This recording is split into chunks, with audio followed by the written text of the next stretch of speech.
وہ رات گزر گئی، پھر اور کئی راتیں گزر گئیں۔ صلاح الدین ایوبی انتظامی کاموں اور نئی فوج تیار کرنے میں اتنا مصروف رہا کہ ناجی کی دعوت قبول کرنے کا وقت نہ نکال سکا۔ علی بن سفیان نے اسے ناجی کے متعلق جو رپورٹ تھی اس سے وہ پریشان ہو گیا۔ اس نے علی سے کہا، تو اس کا مطلب یہ ہے کہ یہ شخص صلیبیوں سے زیادہ خطرناک ہے، یہ ایک سانپ ہے جسے مصر کی عمارت آستین میں پال رہی ہے۔ علی بن سفیان نے ناجی کی تخریب کاری کی تفصیل سنائی کہ اس نے کس طرح کس بڑے آدمی کو اپنے ہاتھ میں لیا اور انتظامیہ میں منمانی کرتا رہا۔ پھر کہا، اور جس سوڈانی سپاہ کا وہ سالار ہے وہ ہماری بجائے اس کی وفادار ہے، کیا آپ اس کا کوئی علاج سوچ سکتے ہیں؟ صرف سوچ ہی نہیں سکتا، صلاح الدین ایوبی نے جواب دیا، علاج شروع کر چکا ہوں۔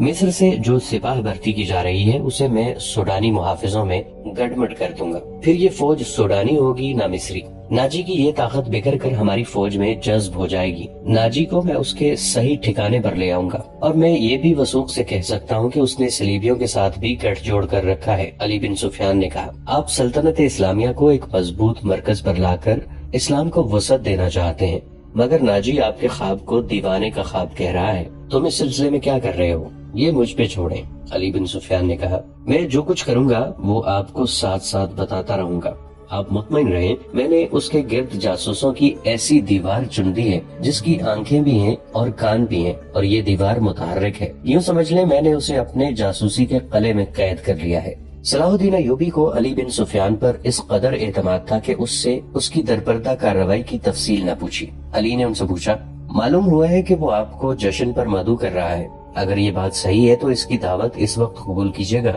جب میں آپ کو بتاؤں گا۔ صلاح الدین ایوبی اٹھے اور ہاتھ پیٹھ پیچھے رکھ کر ٹہلنے لگے۔ ان کی آہ نکل گئی اور رک گئے اور بولے، بن سفیان، زندگی اور موت اللہ کے ہاتھ میں ہے۔ بے مقصد زندگی سے کیا یہ بہتر نہیں کہ انسان پیدا ہوتے ہی مر جائے؟ کبھی کبھی یہ سوچ دماغ میں آ جاتی ہے کہ وہ لوگ شاید زیادہ خوش نصیب ہیں جن کی قومی حص مردہ ہو جاتی ہے اور جن کا کوئی کردار نہیں ہوتا، بڑے مزے سے جیتے ہیں اور اپنی آئی پر مر جاتے ہیں۔ وہ بد نصیب ہے امیر محترم، علی نے کہا۔ ہاں بن سفیان، صلاح الدین ایوبی نے کہا، میں جب انہیں خوش نصیب کہتا ہوں تو یہی بات معلوم نہیں کون میرے کان میں کہہ دیتا ہے جو تم نے کہی ہے، مگر سوچتا ہوں کہ ہم نے تاریخ کا دھارا اس موڑ پر نہ بدلا تو ملت اسلامیہ بکھر کر وادیوں، جنگلوں اور صحراؤں میں کھو جائے گی۔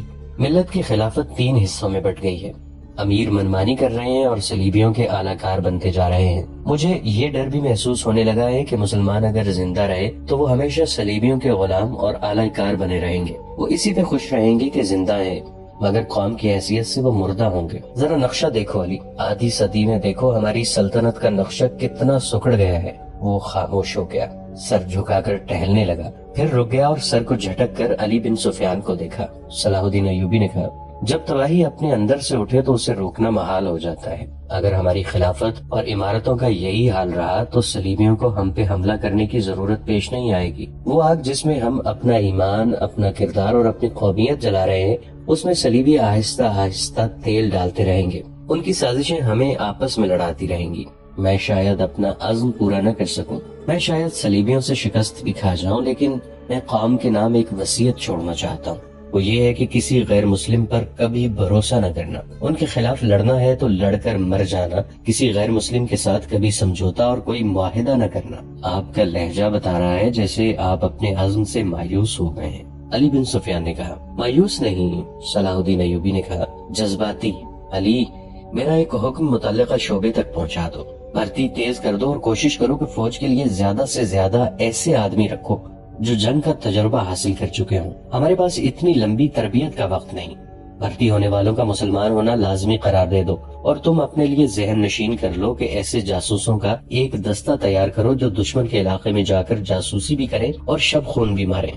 یہ جانبازوں کا دستہ ہوگا، انہیں خصوصی تربیت دو، ان میں یہ صفات پیدا کرو کہ اونٹ کی طرح زیادہ سے زیادہ عرصہ پیاس برداشت کر سکے، ان کی نظریں عقاب کی طرح تیز ہوں، ان میں صحرائی لومڑی کی مکاری ہو اور وہ دشمن پر چیتے کی طرح جھپٹنے کی مہارت، دلیری اور طاقت کے مالک ہوں، ان میں شراب، حشیش وغیرہ کی عادت نہ ہو اور عورت کے لیے وہ برف کی طرح یخ ہوں۔ بھرتی تیز کرا دو بن سفیان، اور یاد رکھو میں ہجوم کا قائل نہیں، مجھے لڑنے والوں کی ضرورت ہے، خواہ تھوڑی تعدادی ہو، ان میں قوی جذبہ اور وہ میرے عزم کو سمجھتے ہو، کسی کے دل میں یہ شبہ نہ ہو کہ اسے کیوں لڑایا جا رہا ہے۔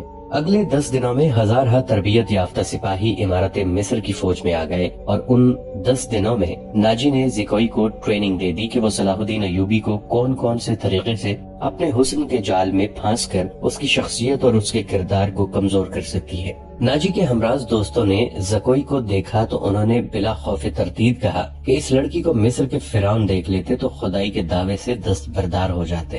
ناجی کا جاسوسی کا اپنا نظام تھا، بہت تیز اور دلیر۔ وہ معلوم کر چکا تھا کہ علی بن سفیان صلاح الدین ایوبی کا خصوصی مشیر ہے اور عرب کا مانا ہوا سراغ رساں۔ اس نے علی کے پیچھے اپنے جاسوس چھوڑ دیے تھے اور اس نے علی کو قتل کر دینے کا منصوبہ بھی بنا لیا تھا۔ زکوئی کو ناجی نے صلاح الدین ایوبی کو اپنے دام میں پھانسنے کے لیے تیار کیا، لیکن وہ محسوس نہ کر سکا کہ مراکش کی رہنے والی یہ لڑکی اس کے اپنے اعصاب پر سوار ہو گئی ہے۔ وہ صرف شکل و صورت کی ہی دلکش نہیں تھی، اس کی باتوں میں ایسا جادو تھا کہ ناجی اسے پاس بٹھا کر اس کے ساتھ باتیں ہی کرتا رہتا۔ اس نے ان 2 ناچنے گانے والیوں سے نگاہیں پھیر لی تھیں جو اس کی منظور نظر تھیں۔ 3-4 راتوں سے اس نے ان لڑکیوں کو اپنے کمرے میں نہیں بلایا تھا۔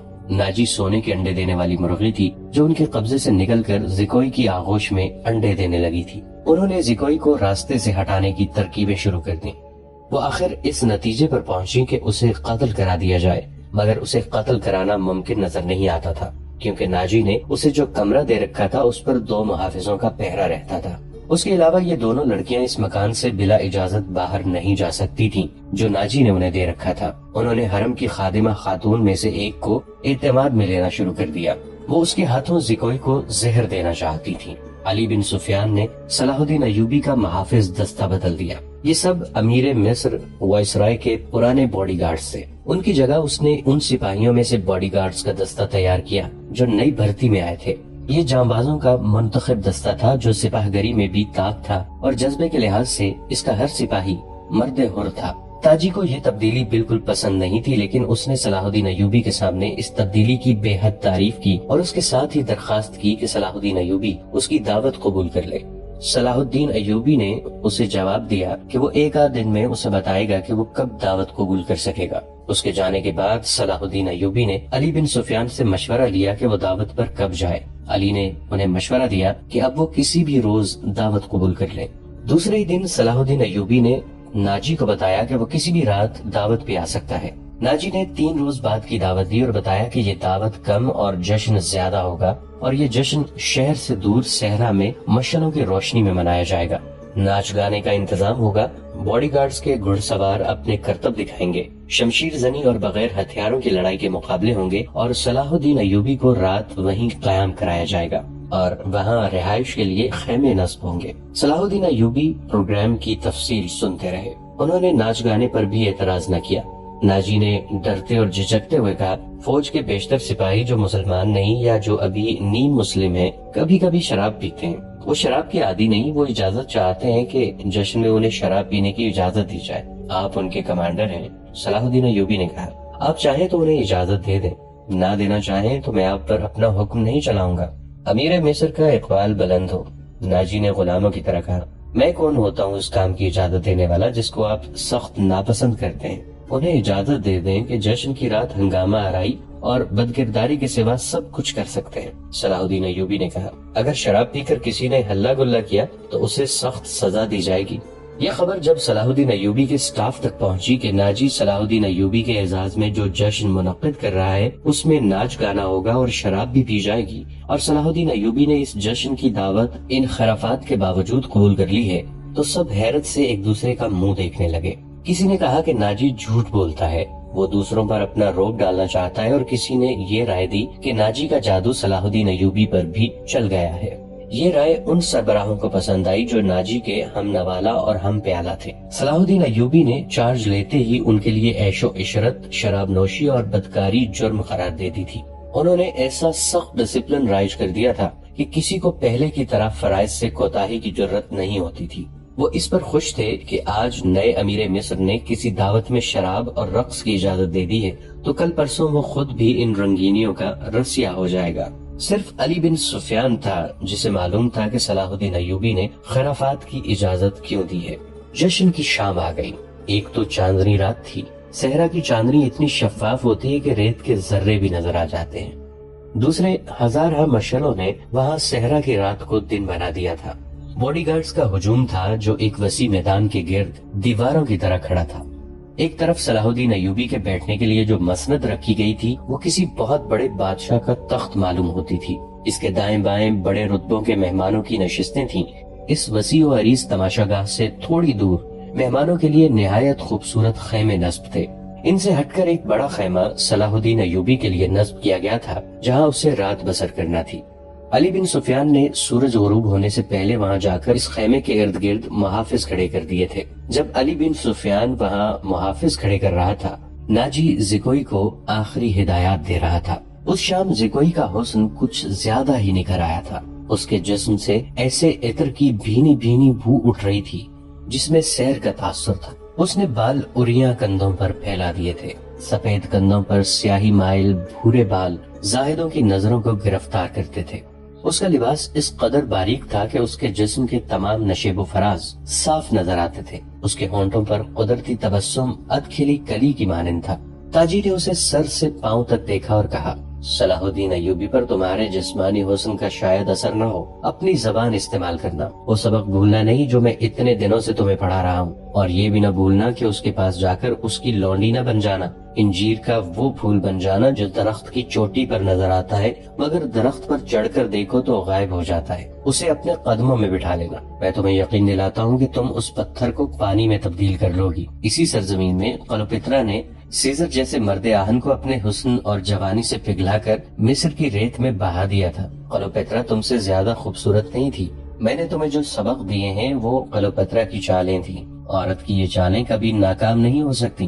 زکوئی مسکرا رہی تھی اور بڑے غور سے سن رہی تھی۔ مصر کی ریت نے ایک اور کلوپترا کو حسین ناگن کی طرح جنم دیا تھا۔ مصر کی تاریخ اپنے آپ کو دہرانے والی تھی۔ سورج غروب ہو گیا تو مشعلیں جل اٹھیں۔ صلاح الدین ایوبی گھوڑے پر سوار آ گئے۔ ان کے دائیں بائیں آگے اور پیچھے ان کے ان محافظوں کے گھوڑے تھے جو علی بن سفیان نے منتخب کیے تھے۔ اسی دستے میں اس نے 10 محافظ شام سے پہلے ہی یہاں لا کر صلاح الدین ایوبی کے خیمے کے گرد کھڑے کر دیے تھے۔ سازوں نے دف کی آواز پر استقبالیہ دھن بجائی اور صحرا امیر مصر صلاح الدین ایوبی زندہ باد کے نعروں سے گونجنے لگا۔ ناجی نے آگے بڑھ کر استقبال کیا اور کہا، آپ کے جانثار عظمت اسلام کے پاسبان آپ کو بسر چشم خوش آمدید کہتے ہیں۔ ان کی بے تابیاں اور بے قراریاں دیکھیے، آپ کے اشارے پر کٹ مریں گے۔ اور خوشامد کے لیے اسے جتنے الفاظ یاد آئے اس نے کہہ ڈالے۔ جو ہی صلاح الدین ایوبی اپنی شاہانہ نشست پر بیٹھے، سرپٹ دوڑتے گھوڑوں کی ٹاپوں کی آوازیں سنائی دی۔ گھوڑے جب مشعلوں کی روشنی میں آئے تو سب نے دیکھا کہ 4 گھوڑے دائیں سے اور 4 بائیں سے دوڑے آ رہے تھے۔ ہر ایک پر ایک ایک سوار تھا۔ ان کے پاس ہتھیار نہیں تھے، وہ ایک دوسرے کے آمنے سامنے آ رہے تھے۔ صاف ظاہر تھا کہ وہ ٹکرا جائیں گے۔ کسی کو معلوم نہ تھا کہ وہ کیا کریں گے۔ وہ ایک دوسرے کے قریب آئے تو دونوں فریقوں کے سوار رکابوں میں پاؤں جما کر کھڑے ہو گئے۔ پھر انہوں نے لگامیں ایک ایک ہاتھ میں کر لی اور دوسرے بازو پھیلا دیے۔ دونوں اطراف کے گھوڑے بالکل آمنے سامنے آ گئے اور سواروں کی دونوں پارٹیاں ایک دوسرے سے الجھ گئیں۔ سواروں نے ایک دوسرے کو پکڑنے اور گھوڑے سے گرانے کی کوشش کی۔ جب گھوڑے آگے نکل گئے تو 2 سوار جو گھوڑوں سے گر پڑے تھے ریت پر قلع بازیاں کھا رہے تھے۔ ایک طرف کے ایک سوار نے دوسری طرف کے ایک سوار کو ایک بازو میں جکڑ کر اسے گھوڑے سے اٹھا دیا تھا اور اسے اپنے گھوڑے پر ڈال کر لے جا رہا تھا۔ ہجوم نے اس قدر شور برپا کیا کہ اپنی آواز اپنے آپ کو بھی نہیں سنائی دیتی تھی۔ یہ سوار اندھیرے میں غائب ہوئے تو دونوں طرف سے 4 اور گھوڑے آئے اور اسی طرح مقابلہ ہوا۔ اس طرح 8 مقابلے ہوئے اور اس کے بعد شتر سوار آئے۔ پھر گھوڑا سواروں اور شتر سواروں نے سواری کے متعدد کرتب دکھائے۔ اس کے بعد تیغ زنی اور بغیر ہتھیاروں کی لڑائی کے مظاہرے ہوئے جن میں کئی ایک سپاہی زخمی ہو گئے۔ صلاح الدین ایوبی شجاعت اور بے خوفی کے ان مظاہروں اور مقابلوں میں جذب ہو کے رہ گئے تھے۔ انہیں ایسی ہی بہادر فوج کی ضرورت تھی۔ انہوں نے علی بن سفیان کے کان میں کہا، اگر اس فوج میں اسلامی جذبہ بھی ہو تو میں صرف اسی فوج سے صلیبیوں کو گھٹنوں میں بٹھا سکتا ہوں۔ علی بن سفیان نے وہی مشورہ دیا جو وہ پہلے بھی دے چکا تھا۔ اس نے کہا، اگر ناجی سے کمان لی جائے تو جذبہ بھی پیدا ہو جائے گا، مگر صلاح الدین ایوبی ناجی جیسے ذہین اور تجربہ کار سالار کو سبکدوش کرنے کی بجائے سدھار کر راہ حق پر لانا چاہتا تھا۔ وہ اس جشن میں اپنی آنکھوں سے یہی دیکھنے آئے تھے کہ یہ فوج کردار کے لحاظ سے کیسی ہے۔ انہیں ناجی کی اس درخواست سے ہی مایوسی ہو گئی تھی کہ اس کے سپاہی اور کمانڈر شراب پینا چاہتے ہیں اور ناچ گانا بھی ہوگا۔ صلاح الدین ایوبی نے اس کی درخواست اس وجہ سے منظور کی تھی کہ وہ دیکھنا چاہتے تھے کہ یہ لشکر کس حد تک عیش و عشرت میں ڈوبا ہوا ہے۔ بہادری، شاہ سواری اور تیغ زنی وغیرہ کے مظاہروں اور مقابلوں میں تو یہ فوج عسکری اور جنگی معیار پر پوری اترتی تھی، مگر کھانے کا وقت آیا تو یہ فوج بدتمیزوں، بلانوشوں اور ہنگامہ پرور لوگوں کا بے قابو ہجوم بن گئی۔ کھانے کا انتظام وسیع و عریض میدان میں کیا گیا تھا۔ ایک طرف فوج کے کم و بیش 2000 آدمیوں کے لیے کھانا لگایا گیا تھا اور ان سے ذرا دور صلاح الدین ایوبی اور دیگر بڑے مہمانوں کے کھانے کا انتظام تھا۔ سینکڑوں سالم دمبے اور بکرے، اونٹوں کی سالم رانیں، ہزاروں مرغ روسٹ کیے گئے تھے۔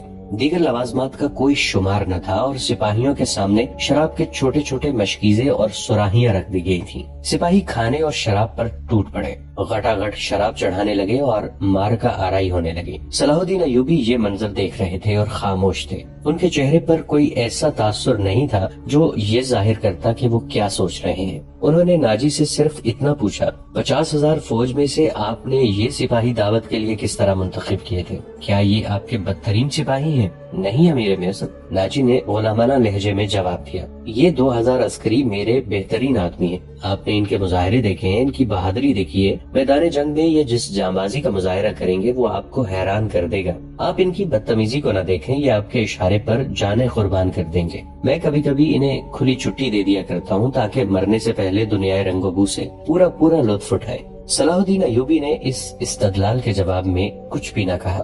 ناجی جب دوسرے مہمانوں کی طرف متوجہ ہوا تو صلاح الدین ایوبی نے علی بن سفیان سے کہا، میں جو دیکھنا چاہتا تھا وہ دیکھ لیا ہے۔ یہ سوڈانی عسکری شراب اور ہنگامہ آرائی کے عادی ہیں۔ تم کہتے ہو کہ ان میں جذبہ نہیں ہے، میں دیکھ رہا ہوں کہ ان میں کردار بھی نہیں ہے۔ اس فوج کو اگر تم میدان جنگ میں لے گئے تو یہ لڑنے کی بجائے اپنی جان بچانے کی فکر کریں گے اور مال غنیمت لوٹیں گے، اور صرف یہی نہیں، یہ مفتوح کی عورتوں کے ساتھ وحشیانہ سلوک کریں گے۔ اس کا علاج یہ ہے، علی بن سفیان نے کہا، کہ آپ نے مختلف حلقوں سے جو فوج تیار کی ہے انہیں ناجی کے اس 50,000 سوڈانی لشکر میں مدغم کر دیا جائے۔ برے سپاہی اچھے سپاہیوں کے ساتھ مل جل کر اپنی عادتیں بدل دیا کرتے ہیں۔ صلاح الدین ایوبی مسکرایا اور علی سے کہا، تم یقیناً میرے دل کا راز جانتے ہو۔ میرا منصوبہ یہی ہے جو میں ابھی تمہیں نہیں بتانا چاہتا تھا، کسی سے اس کا ذکر نہ کرنا۔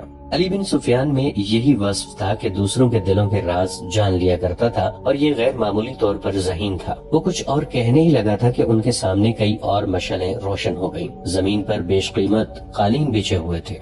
شہنائی اور سارنگ کا ایسا میٹھا اور پرسوز نغمہ ابھرا کہ مہمانوں پر سناٹا طاری ہو گیا۔ ایک طرف سے ناچنے والیوں کی قطار نمودار ہوئی۔ 20 لڑکیاں ایسے باریک اور نفیس لباس میں ملبوس چلی آ رہی تھیں جس میں ان کے جسموں کا انگ انگ نظر آ رہا تھا۔ ہر ایک کا لباس نہایت باریک چوغا سا تھا جو شانوں سے ٹخنوں تک لمبا تھا۔ ان کے بال کھلے ہوئے تھے اور اسی ریشم کا حصہ نظر آتے تھے جن کا انہوں نے لباس پہن رکھا تھا۔ صحرا کی ہلکی ہلکی ہوا سے اور لڑکیوں کی چال سے یہ ڈھیلا ڈھالا لباس ہلتا تو یوں لگتا تھا جیسے پھولدار پودوں کی ڈالیاں فضا میں تیرتی آ رہی ہوں۔ ہر ایک کے لباس کا رنگ جدا تھا، ہر ایک کی شکل و صورت ایک دوسرے سے مختلف تھی، لیکن حسن اور جسم کی لچک میں سب ایک جیسی تھی۔ ان کے مرمری بازوں اریاں تھے، وہ چلتی آ رہی تھیں لیکن قدم اٹھتے نظر نہیں آتے تھے۔ وہ ہوا کی لہروں کی مانند آ رہی تھی۔ وہ نیم دائرے میں ہو کر رک گئیں۔ صلاح الدین ایوبی کی طرف منہ کر کے تعظیم کے لیے جھکیں۔ سب کے بال سرک کر شانوں پر آ گئے۔ سازندوں نے ان ریشمی بالوں اور جسموں کے جادو میں طلسم پیدا کر دیا۔ ناظرین، آج کی قسط میں اتنا ہی۔ آپ سے ملاقات ہوگی اسی ویڈیو کے تسلسل کے ساتھ نئی قسط میں۔ اگر آپ ہماری نئی آنے والی ویڈیو سے باخبر رہنا چاہتے ہیں تو ہمارے اس چینل کو سبسکرائب کر کے نیچے موجود بیل آئیکن کو ضرور کلک کیجیے گا۔